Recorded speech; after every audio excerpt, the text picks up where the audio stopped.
Hello and welcome. इस video में हम ये क्वेश्चन करेंगे। यहाँ पर आप देख सकते हैं इस क्वेश्चन में 6 डिफरेंट फिगर्स दिए हैं।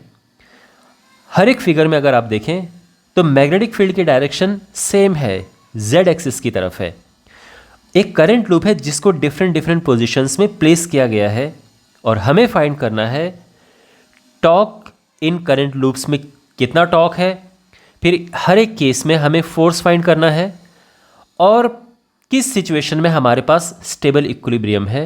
अगेन मैं आपको समझाऊंगा कि स्टेबल एंड अनस्टेबल इक्विलिब्रियम क्या होता है। सबसे पहले जो गिवन इन्फॉर्मेशन है वो लिखते हैं क्वेश्चन में, जो कि सभी के लिए है। तो एक तो मैग्नेटिक फील्ड सभी के केस में सेम है, that is 3000 Gauss. Gauss magnetic field की यूनिट होती है।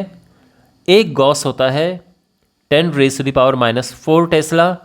तो इस तरह से हम इसको कन्वर्ट कर सकते हैं टेस्ला में। तो 0.3 टेस्ला मैग्नेटिक फील्ड की डायरेक्शन है जेड एक्सिस में। उसके बाद करंट सभी के केस में सेम है, that is 12 ampere. And area भी सेम है। एरिया इज, अब ये रेक्टेंगल है तो एरिया होगा length into breadth 10 centimetre times 5 centimetre and that is 50 centimetre square, जो कि हो जाएगा 50 टाइम्स 10⁻⁻⁴ मीटर स्क्वायर। यहाँ तक सब क्लियर है? ओके, अब एक एक करके इन केसेस को लेते हैं। तो जो फर्स्ट केस है, सबसे पहले इसमें टॉर्क फाइंड करते हैं।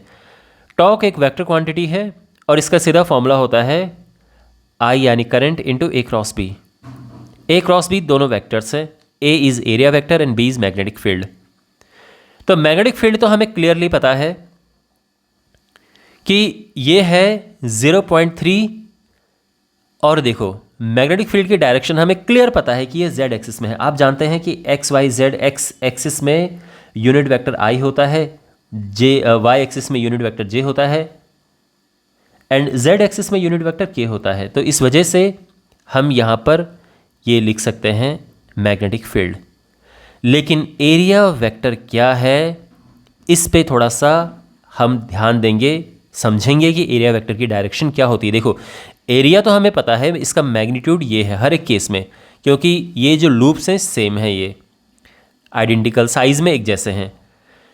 लेकिन ये जो मैग्नीट्यूड है, इसकी मैग्नीट्यूड तो है एरिया की, लेकिन एरिया वेक्टर की डायरेक्शन क्या है हमें वो चाहिए होगा, तभी तो हम क्रॉस प्रोडक्ट कर पाएंगे। तो अब इसकी डायरेक्शन देखो। तो एरिया वेक्टर की डायरेक्शन कैसे फाइंड करते हैं, तो आप ये ध्यान रखिए कि एरिया वेक्टर की डायरेक्शन परपेंडिकुलरली आउटवर्ड होती है। तो कोई भी प्लेन जब आपके पास होता है, जैसे आप पहले केस में देख सकते हैं कि ये प्लेन हमारे पास है, इसमें एरिया वेक्टर की डायरेक्शन इसके परपेंडिकुलरली आउटवर्ड होगी, परपेंडिकुलरली बाहर की तरफ। तो ये है इसकी एरिया वेक्टर की डायरेक्शन एक्स एक्सिस की तरफ। लेकिन आपके मन में एक प्रश्न होगा कि सर परपेंडिकुलर तो पीछे भी होगी, है ना, परपेंडिकुलर तो इधर भी है, तो इसके डायरेक्शन माइनस एक्स एक्सिस में क्यों नहीं हुई, इसकी डायरेक्शन प्लस एक्स एक्सिस में क्यों है? तो इसका रीज़न आप समझिए, ये इस क्वेश्चन का सबसे इंपॉर्टेंट पॉइंट है। जब भी हमें एरिया वेक्टर की डायरेक्शन देखनी होती है तो हम राइट हैंड रूल यूज़ करते हैं, राइट हैंड थंब रूल कह सकते हैं आप, या फिर राइट हैंड का यूज़ करते हैं हम डायरेक्शन फाइंड करने के लिए। तो कैसे करें देखो। तो मान लो कि ये जो पेपर है जिसमें मैं लिख रहा हूँ, ये जो बोर्ड है, ये जो स्क्रीन है, इस पर अगर मान लो कि करंट का लूप ये है, एक लूप है, ये लूप सर्कुलर भी हो सकता है, रेक्टेंगुलर भी हो सकता है, और इसमें करंट की डायरेक्शन ये है। तो ये जो लूप है इसका एरिया वेक्टर की डायरेक्शन क्या होगी, तो इसके लिए हम राइट हैंड यूज़ करेंगे। और देखो फिंगर्स जो है किस डायरेक्शन में है, जो करंट की डायरेक्शन इस डायरेक्शन में अपनी फिंगर्स को रखिए। तो इस तरह से आप इसको प्लेस करेंगे कि जो फिंगर्स हैं आपके राइट हैंड, ध्यान रखना राइट हैंड, लेफ्ट हैंड मत रख लेना। तो राइट हैंड की जो फिंगर्स हैं वो आपने करंट की डायरेक्शन में पॉइंट की है और थंब को एकदम ऊपर उठाओ। तो थंब बिल्कुल आपके फेस की तरफ, एकदम ऊपर की तरफ उठ रहा होगा, एकदम बिल्कुल परपेंडिकुलरली यहाँ से बाहर जा रहा होगा ऊपर की तरफ, है ना। अब ये 3D फिगर है। 3D फिगर में मैं कैसे बनाऊँ, ऐसे बनाऊंगा तो आपको लगेगा कि ये इस तरफ जा रहा है नॉर्थ वेस्ट की तरफ, मैं ऐसे बनाऊंगा तो आपको लगेगा कि ये तो नॉर्थ की तरफ जा रहा है। ऐसा नहीं, बिल्कुल परपेंडिकुलरली आउटवर्ड सोचिए आप। तो ये है डायरेक्शन ऑफ एरिया वेक्टर। इसी तरह से यहाँ पर भी ऐसे ही है। आप फिंगर्स को ऐसे प्लेस करो, तो फिंगर्स को आप ऐसे प्लेस करोगे तो इस तरफ जो है ये परपेंडिकुलर, लूप के एकदम परपेंडिकुलरली बाहर आ रहा है ये। अगेन ये 3D फिगर है तो इसमें आपको इसमें मुश्किल है डायरेक्शन बनाना इस तरह से, 3D शेप ही 3D है। बट आप इमेजिन करो, विजुअलाइज करो कि फिंगर्स अगर ये हैं तो परपेंडिकुलरली बाहर को स्ट्रेच करते हुए थंब की डायरेक्शन ये होगी, ठीक है ना। एक और एग्जांपल लेते हैं, सी पार्ट देखो, इसमें अगर डायरेक्शन में पता करनी हो कि क्या डायरेक्शन है एरिया वेक्टर की, तो कैसे पता करेंगे? तो फिंगर्स को करंट की डायरेक्शन में करो तो क्लियरली आप देख सकते हैं कि फिंगर्स इस तरफ जाएंगी, है ना, राइट हैंड ध्यान रखना। और अगर थंब को आप स्ट्रेच करेंगे परपेंडिकुलरली बाहर की तरफ तो थंब इस तरफ जाएगा आपका, सोचो। तो यानी एरिया वेक्टर की डायरेक्शन ये है माइनस वाई एक्सिस की ओर, समझ गए। एक और केस लेते हैं, ये एफ पार्ट में देखो, यहां पर एरिया वेक्टर की डायरेक्शन क्या होगी। तो यहां पे वीडियो को पॉज कीजिए और सोचिए कि एरिया वेक्टर की डायरेक्शन क्या होगी। तो यहां पर देखो, अगर आप राइट हैंड की फिंगर्स को ऐसे प्लेस करें कि फिंगर करंट की डायरेक्शन में हो, तो आपको देखो हाथ को घुमा के प्लेस करना होगा। फिंगर्स इस तरफ हैं तो थंब डेफिनेटली नीचे की तरफ होगा। तो यानी इस केस में एरिया वेक्टर की डायरेक्शन इस तरफ है, यानी माइनस जेड एक्सिस की ओर।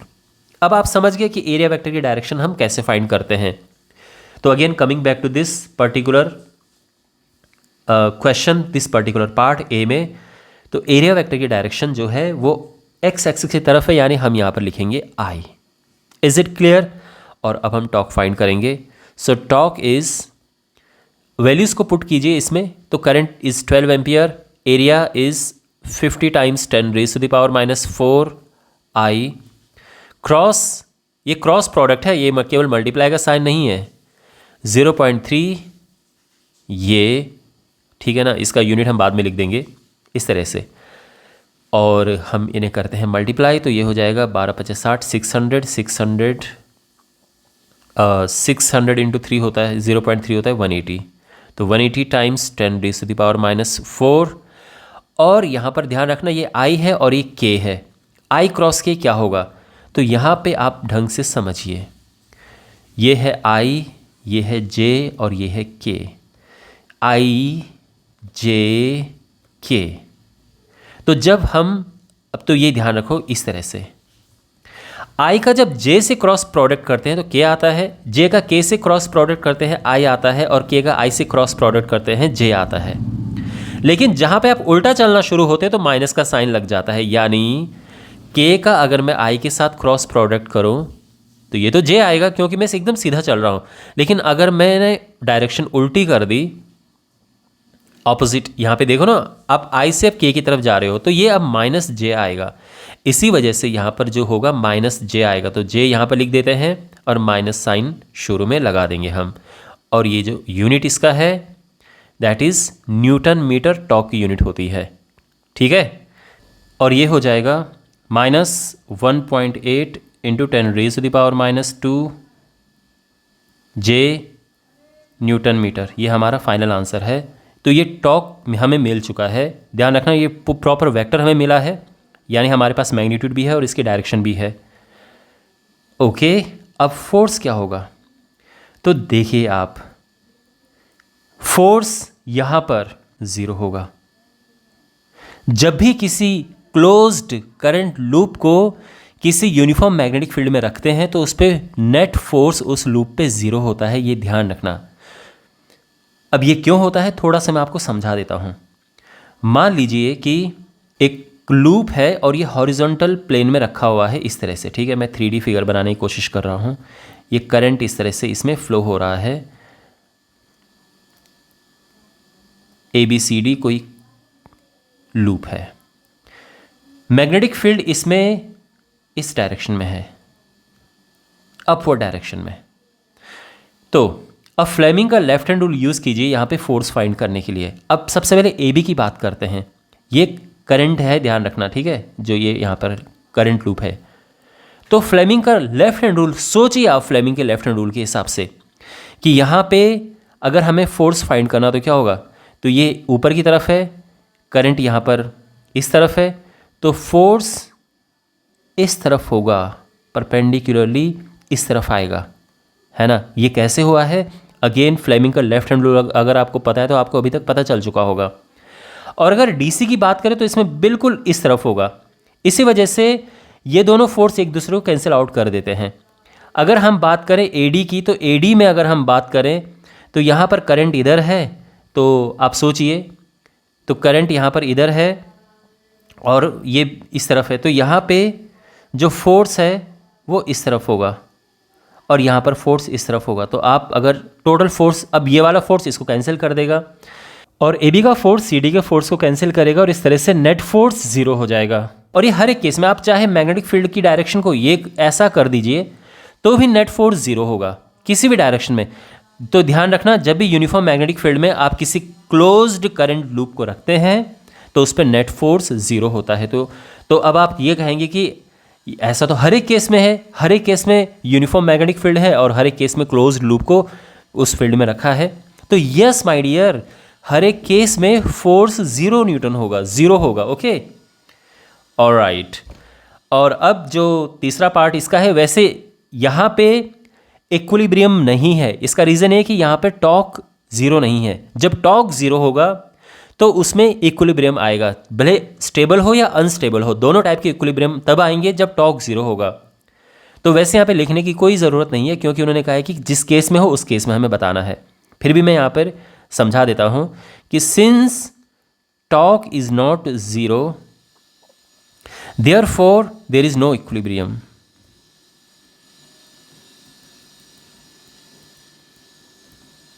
Okay, understand. और अब बी पार्ट की ओर आते हैं। तो देखो, बी पार्ट में यहां पर ए पार्ट से क्या डिफरेंट है, कुछ भी डिफरेंट नहीं है। लूप को उन्होंने बस हॉरिजॉन्टली ऐसे प्लेस कर दिया है, लेकिन अगर आप देखें तो एरिया वेक्टर अभी भी इसी तरफ है, एरिया वेक्टर अभी भी इसी तरफ है। यानी ये जो सारी चीज़ें हैं, ये हो गया, ये सब कुछ सेम है। तो इस वजह से टॉर्क भी सेम होगा, फोर्स ही, तो सभी कुछ सेम है। तो यानी बी पार्ट का जो सोल्यूशन है वो भी बिल्कुल यही है, एकदम डिट्टो 100%। फाइन। अब सी पार्ट की ओर बढ़ते हैं। तो यहाँ पे ध्यान से देखो, सी पार्ट जब हम करेंगे तो यहाँ पे मैं वो चीज़ें हटा रहा हूँ जो डिफरेंट हैं, जो सेम है वो मैं यहीं पे रखूँगा। तो जैसे फॉर एग्ज़ाम्पल अगर हम देखें तो ये सेम है, फॉर्मूला तो सेम रहेगा, मैग्नेटिक फील्ड भी सेम है, एरिया की डायरेक्शन चेंज होगी। तो मैंने आई हटा दिया है क्योंकि मैग्नीट्यूड सेम है। इसके अलावा यहाँ पर अगेन ये हम हटा देंगे यहाँ से, और टॉर्क में ये चीज़ हट जाएगी, ठीक है ना। तो यहाँ से ये हट जाएगी और बाकी सेम रहेगा। अगेन टॉर्क 0 भी हो सकता है, पॉसिबिलिटी है, देखते हैं। तो सारा खेल ये एरिया वेक्टर का है। तो एरिया वेक्टर देखो कैसे, पहली बात तो उसकी डायरेक्शन हमें देखनी है, वही हम यहाँ पे लिखेंगे। इस लूप में आप देखिए, अपनी फिंगर्स को करंट के अराउंड कीजिए, राइट हैंड, ध्यान रखना। ओके, तो और थंब को परपेंडिकुलर स्ट्रेच करो। आप नोटिस करेंगे कि जो एरिया वेक्टर है इस तरफ है, -y एक्सिस की ओर। तो क्लियरली जो एरिया वेक्टर है इसके डायरेक्शन -j है। तो यानी यहाँ पर क्या आएगा, ये हो जाएगा माइनस और यहाँ पर आ जाएगा j। ओके, और इसी वजह से जो एरिया है वहाँ पर ये माइनस साइन आएगा, ये j आएगा, और यहाँ पर माइनस साइन तो आएगा ही आएगा। और j क्रॉस के क्या होता है, तो j क्रॉस के I होता है। ये मैंने आपको ऑलरेडी बता भी दिया था, है ना, I J K। तो j क्रॉस k जो है वो I होता है। तो यहाँ पर ये I आ गया, माइनस साइन बिल्कुल आएगा, और ये हमारा आंसर आ चुका है। Okay, is it clear? बाकी सब कुछ सेम है, 40 न्यूटन है। Since torque is not 0 that's why there is no stable equilibrium, no equilibrium in fact. तो ये भी समझ आ गया पार्ट। ओके, अब हम इसके डी पार्ट पर आते हैं। तो डी पार्ट में जो सेम है वो मैंने ऑलरेडी लिखा हुआ है, इसको मैंने इरेज नहीं किया, ये तीनों एक जैसे हैं, बट इसमें अभी हमें डायरेक्शन देखनी है। तो डी पार्ट में डायरेक्शन सबसे ज़्यादा कॉम्प्लिकेटेड है। वैसे आप ये समझ गए होंगे कि डायरेक्शन तो इस तरफ होगी, लेकिन ये है क्या, ये कौन सी डायरेक्शन एग्जैक्टली है, क्योंकि ये एकदम IJK या -I -J -K तो नहीं है। तो फिर ये कैसे? तो देखो मैं आपको एक तरीका बताता हूँ ये डायरेक्शन लिखने का, बहुत सिंपल है। यहाँ पे ना लिख के हम इसको लिखेंगे यहाँ पर, ये। और अगर आप देखें ज्योमेट्री से तो ये भी 30 डिग्री हो रहा है। ये एरिया वेक्टर की डायरेक्शन है। और ये जो y है, अगर हम इस तरफ लिखें y को, तो ये है y, ये माइनस y है। माइनस y का मतलब कि ये माइनस j है और इधर वाला ये i है और ये 30 डिग्री है। अब आप सोचिए कि अगर हमारे पास इस तरह से जब हम रिजॉल्व करते हैं कंपोनेंट्स में, ये i है और ये माइनस j है और यहाँ पर ये एरिया वेक्टर है जो कि 30 डिग्री का एंगल बना रहा है, तो हम कैसे करते हैं रिजॉल्व? तो उस केस में जो i है, i के साथ तो कॉस लग जाएगा, यानी इसकी डायरेक्शन हो जाएगी i cos 30 और माइनस j sin 30। ये इसका डायरेक्शन वेक्टर है, ये इसकी डायरेक्शन है। ओके, तो हम यहाँ पर वही लिखेंगे कि ये तो हो गया, लेकिन साथ में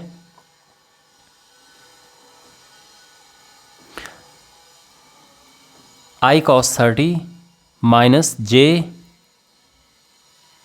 sin 30 डिग्री मीटर स्क्वायर, ये आ गया है। तो ये हो जाएगा 50 इंटू 10⁻⁻⁴ i cos 30 होता है i√3/2, और आप √3i/2 भी लिख सकते हैं, i बाद में लगा सकते हैं। ये हाफ j, और अब यहाँ पर टॉक, तो टॉक इज़, वैल्यूज़ पुट करते हैं, करंट इज़ 12 एम्पियर। फिर इसके बाद इस पूरे को यहाँ पर हमें लिखना है।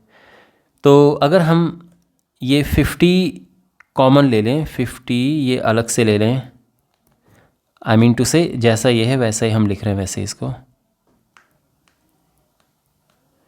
हाफ j, और फिर क्रॉस प्रोडक्ट में क्या है हमारे पास, ये है 0.3 k। तो अब देखो हमें इसे सिंप्लीफाई करना है, तो यहाँ पर जो ये 12 है और ये है, और इन सब को मल्टीप्लाई करके, यानी इसे और इसे ये मल्टीप्लाई करके तो आएगा 1.8 इंटू 10⁻⁻²। ये ऑलरेडी भी पहले से भी आ चुका है। अब k का इसमें मल्टीप्लाई करेंगे हम, तो ये क्या हो जाएगा, तो √3/2 i क्रॉस k होता है माइनस j, और j क्रॉस k होता है i, इस तरह से। यहाँ से माइनस बाहर कॉमन ले सकते हैं, और इनफैक्ट अगर आप चाहें तो 2 भी बाहर कॉमन ले सकते हैं, और अगर चाहें तो ऐसे भी छोड़ सकते हैं। तो माइनस 1.8 इंटू 10⁻⁻², और यहाँ पर √3/2, पहले i वाले लिखते हैं, ठीक है, तो हाफ i प्लस √3/2 j। ये वेक्टर फॉर्म में इसका आंसर है, ये ध्यान रखना, ये आंसर इसका वेक्टर फॉर्म में है, न्यूटन मीटर। अगर आपको इसका मैग्नीट्यूड फाइंड करना हो तो मैग्नीट्यूड के लिए क्या करेंगे हम, देखो 1.8 इंटू 10⁻⁻² तो ठीक है, लेकिन साथ में इसका स्क्वायर प्लस इसका स्क्वायर, और ये 1 आ जाएगा, तो इवेंचुअली मैग्नीट्यूड तो फिर सेम आएगा,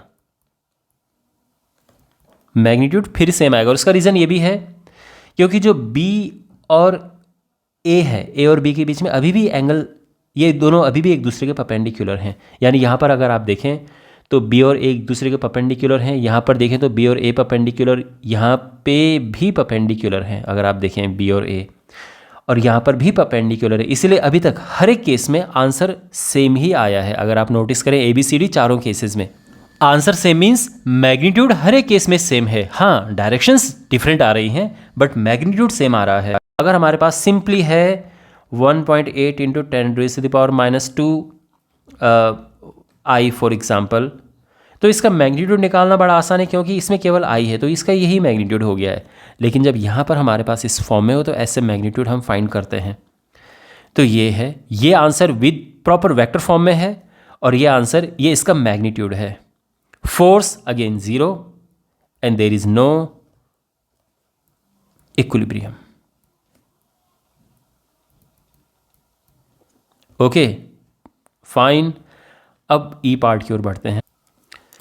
ई पार्ट में हमारे पास ये जो लूप है, हमें इसमें अब बताना है कि क्या है इसमें टॉर्क। तो देखो बी सेम ही है, एरिया की डायरेक्शन क्या है, तो ऑब्वियसली यहाँ पर राइट हैंड यूज़ करेंगे तो सिंपली क्लियरली आप आराम से कह सकते हैं कि एरिया वेक्टर ये है।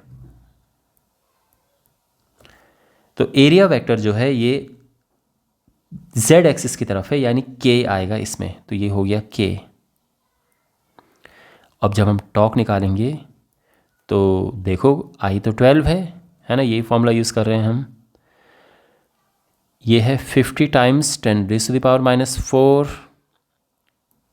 k क्रॉस 0.3 k, और ये k क्रॉस के 0 हो चुका है, तो k क्रॉस k बिकॉज ये 0 होता है तो ये आंसर है 0 न्यूटन मीटर। देखो I क्रॉस I बराबर J क्रॉस J बराबर K क्रॉस K, और ये तीनों 0 होते हैं, ठीक है। ये 0 है, फोर्स ऑब्वियसली 0, लेकिन यहाँ पे इक्विलिब्रियम होगा। तो ई पार्ट में बिकॉज टॉर्क इसमें 0 है तो देयर इज एन इक्विलिब्रियम। अब स्टेबल है या अनस्टेबल है, तो देखो ए और बी के बीच का एंगल क्या है, तो सिंस इनके बीच का एंगल 0 है, angle between A and B 0, so therefore, क्योंकि दोनों सेम डायरेक्शन में ना, आप देखो तो 0 है, तो therefore it is stable equilibrium.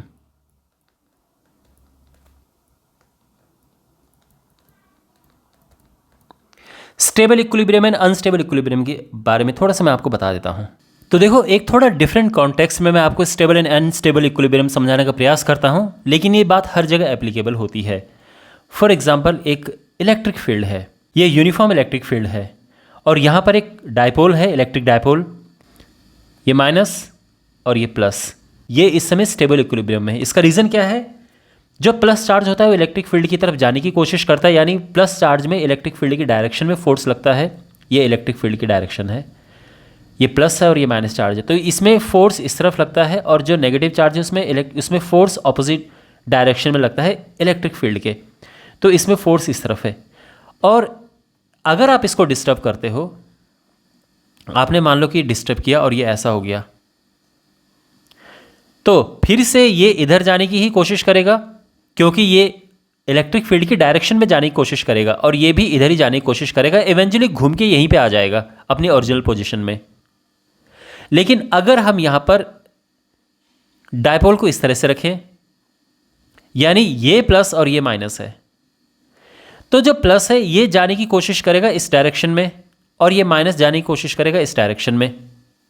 क्यों? क्योंकि प्लस चार्ज इलेक्ट्रिक फील्ड के डायरेक्शन में उसमें फोर्स लगता है, नेगेटिव चार्ज में इलेक्ट्रिक फील्ड के अपोजिट डायरेक्शन में फोर्स लगता है। तो अभी ये इस तरह से है कि बिल्कुल ये इक्विलिब्रियम में है, यानी बिल्कुल ये फोर्सेज एक दूसरे को कैंसिल कर रहे हैं और ये बिल्कुल इक्विलिब्रियम में है। लेकिन अगर आपने इसको ज़रा सा भी डिस्टर्ब किया और ये ऐसा हो गया, तो क्या होगा इस केस में? इस केस में देखो नेगेटिव चार्ज इस तरफ जाने की कोशिश करेगा और ये पॉजिटिव चार्ज इस तरफ जाने की कोशिश करेगा। ये अपनी ओरिजिनल पोजीशन में कभी नहीं आएंगे, ये घूम के ऐसे पलट जाएंगे और ये वापस इधर और ये आ जाएगा, जैसे यहाँ पे रखे हुए थे वैसे ही आ जाएंगे। तो ये वाला हमारा स्टेबल इक्विलिब्रियम में है कि जब वो रोटेट होकर अपनी ओरिजिनल पोजीशन में आ जाते हैं जैसा हमने उनको रखा है, थोड़ा सा डिस्टर्ब किया वापस अपनी जगह पे आ गए। ये अनस्टेबल इक्विलिब्रियम में है, यानी शुरू में तो इक्विलिब्रियम है, आप उसको नहीं छेड़ो वो वैसे ही रहेगा, लेकिन जैसे आपने उसको छेड़ा वो अपनी ओरिजिनल पोजीशन में नहीं आएगा, वो ऐसी पोजीशन में चला जाएगा जहाँ पे वो अब स्टेबल हो जाए। यानी स्टेबल इक्विलिब्रियम में जो पोटेंशियल एनर्जी होती है वो मिनिमम होती है, एंड अनस्टेबल इक्विलिब्रियम में जो पोटेंशियल एनर्जी होती है वो मैक्सिमम होती है। तो मिनिमम पोटेंशियल एनर्जी उसकी होती है बिल्कुल अपनी जगह पे वापस अपनी स्टेबल पोजीशन में, मिनिमम पोटेंशियल एनर्जी की पोजीशन में वो चला जाता है। यही तो टेंडेंसी होती है मिनिमम पोटेंशियल एनर्जी की पोजीशन में जाने की चीज़ों की। तो इस तरह से है।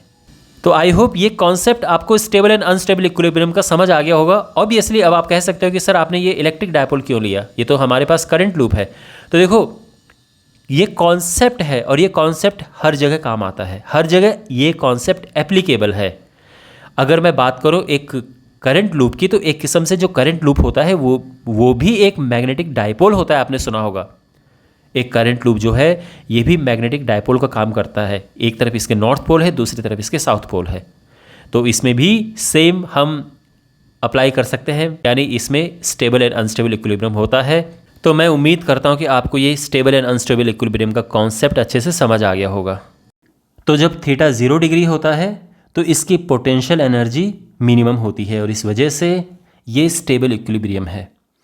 अब एफ पार्ट पे आते हैं। तो एफ पार्ट में अगर हम देखें तो इसमें क्या डिफरेंस है, ज़्यादा डिफरेंस नहीं है। यहाँ पर ये सेम है, ये सेम है। जो एरिया है इस बार ये नीचे की तरफ आ गया है, तो ये माइनस डायरेक्शन चेंज हो जाएगी, है ना। तो ये यहाँ पर ये माइनस साइन आएगा और इस वजह से ये अगेन ज़ीरो होगा, क्योंकि के क्रॉस के ज़ीरो हो रहा है, तो ये ज़ीरो है। Force again zero. तो बिकॉज टॉक ज़ीरो है, लेकिन थीटा इस बार 180 डिग्री है। Theta between A and B 180 degree है। तो जब भी ऐसा हो तो जो इक्विलिब्रियम होगा वो अनस्टेबल इक्विलिब्रियम होता है। तो हमारा आंसर है कि एफ पार्ट में अनस्टेबल इक्विलिब्रियम है, ई पार्ट में स्टेबल इक्विलिब्रियम है। ठीक है, तो आप सिंपल ये ध्यान रखना कि जब एरिया वेक्टर एंड ये मैग्नेटिक फील्ड के बीच में 0 डिग्री एंगल हो तो स्टेबल इक्विलिब्रियम हो, और जब 180 डिग्री एंगल है, इस केस में एक्चुअली जो पोटेंशियल एनर्जी है वो मैक्सिमम होती है। इस वजह से हमें अनस्टेबल इक्विलिब्रियम मिलता है ना भाई। ई में अगर आप लूप को थोड़ा सा डिस्टर्ब करोगे तो ये नीचे होगा, लेकिन जैसे आप वो डिस्टर्बेंस, जिस वजह से डिस्टर्बेंस हो रहा है उसको हटाओगे तो अपनी ओरिजिनल पोजीशन में आ जाएगा। एफ में ऐसा नहीं होगा। एफ में जैसे आप इसको डिस्टर्ब करोगे घूम के ये ऐसा बन जाएगा, पलट जाएगा ये, तो और अपनी ओरिजिनल पोजीशन में नहीं आएगा। इस वजह से ये अनस्टेबल इक्विलिब्रियम है। Fine, alright. तो आई होप आपको ये सारे पार्ट्स आपको अच्छे से समझ आ गए होंगे, बहुत सारे कॉन्सेप्ट्स आपके बेसिक्स क्लियर हुए होंगे। इसीलिए मैं कहता हूँ कि जो एडिशनल क्वेश्चंस होते हैं ये आपके कॉन्सेप्ट बिल्डिंग में बहुत हेल्प करते हैं, तो इनको ज़रूर आपको देखना चाहिए। वेल, मिलते हैं अगले वीडियो में। Take care.